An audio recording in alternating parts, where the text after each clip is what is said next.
తెలంగాణ హైకోర్టును సినీ నటి అశురెడ్డి ఆశ్రయించారు. తనపై నమోదైన కేసును కొట్టివేయాలని పిటిషన్ దాఖలు చేశారు. తన వర్షన్ తీసుకోకుండానే పోలీసులు కేసు నమోదు చేశారని పిటిషన్లో పేర్కొన్నారు. అశురెడ్డితో పాటు ఆమె కుటుంబ సభ్యులపై 2 రోజుల క్రితం హైదరాబాద్ సిసిఎస్లో కేసు నమోదైంది. పెళ్లి చేసుకుంటానని నమ్మించి 9.35 కోట్లు కాజేశారని ఆమెపై ఆరోపణలు వచ్చాయి. హైదరాబాద్ షేక్పేట్కు సత్యనారాయణ పోలీసులకు ఫిర్యాదు చేశారు. తన కుమారుడు వైవి ధర్మేంద్రను అశురెడ్డి మోసం చేశారని కంప్లైంట్లో పేర్కొన్నారు.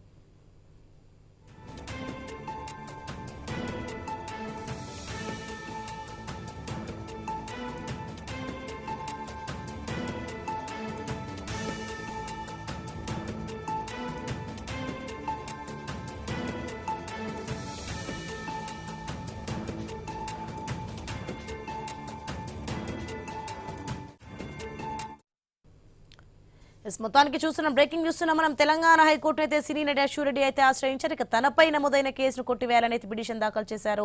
రేటుగా ఇదే అంశానికి సంబంధించి మరింత సమాచారం మా ప్రతినిధి రత్నకుమార్ అందిస్తారు. ఎస్ రత్నకుమార్. ఇప్పటికే ఇన్ఫ్లుయెన్సర్ అశురెడ్డి పైన సిసిఎస్ పోలీసులు కేసు నమోదు చేశారు. ధర్మేంద్ర అనే వ్యక్తిని ప్రేమ పేరుతో మోసం చేసి అతని దగ్గర 9.5 కోట్ల రూపాయలు కాజేసింది అన్న ఫిర్యాదు పైన తండ్రి ఇటు సత్యనారాయణ సిసిఎస్ పోలీసులకు ఫిర్యాదు చేయడంతో కేసు నమోదు చేసి ప్రస్తుతం దర్యాప్తు అనేది జరుగుతోంది.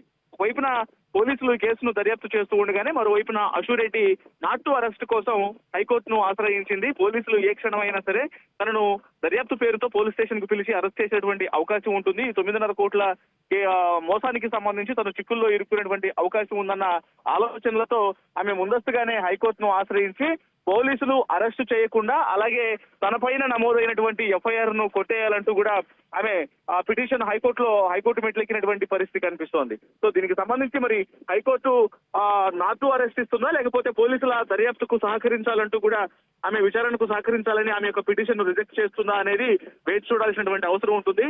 మొత్తానికి కొంత చర్చనీయాంశంగా మారింది.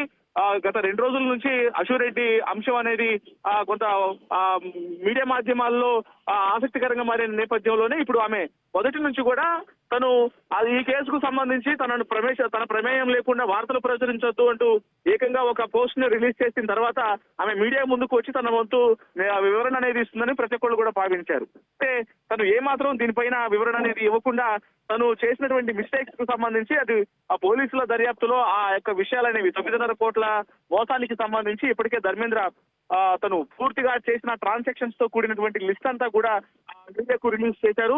ఎన్ని లక్షల రూపాయలను ఎన్నిసార్లు ఆమెకు అకౌంట్ కు పంపించడం జరిగింది, 9.5 కోట్ల రూపాయలను ఎన్నిసార్లు పంపించారనేది ఆధారాలతో సహా రిలీజ్ చేసి అలాగే పోలీసులకు కూడా ఎవిడెన్స్ సమర్పించడంతో ఏ క్షణమైన పోలీసులు దర్యాప్తుకు పిలిచి అరెస్ట్ చేసేటువంటి అవకాశాలు ఉన్నాయన్న భయంతోనే ఆమె హైకోర్టు మెట్లెక్కింది అనేటువంటి ప్రస్తుతం ఈ యొక్క అంశం అనేది దీనికి సంబంధించి హైకోర్టు మరి ఏం చెప్తుందనేది కూడా వేచి చూడాల్సినటువంటి అవసరం ఉంటుంది.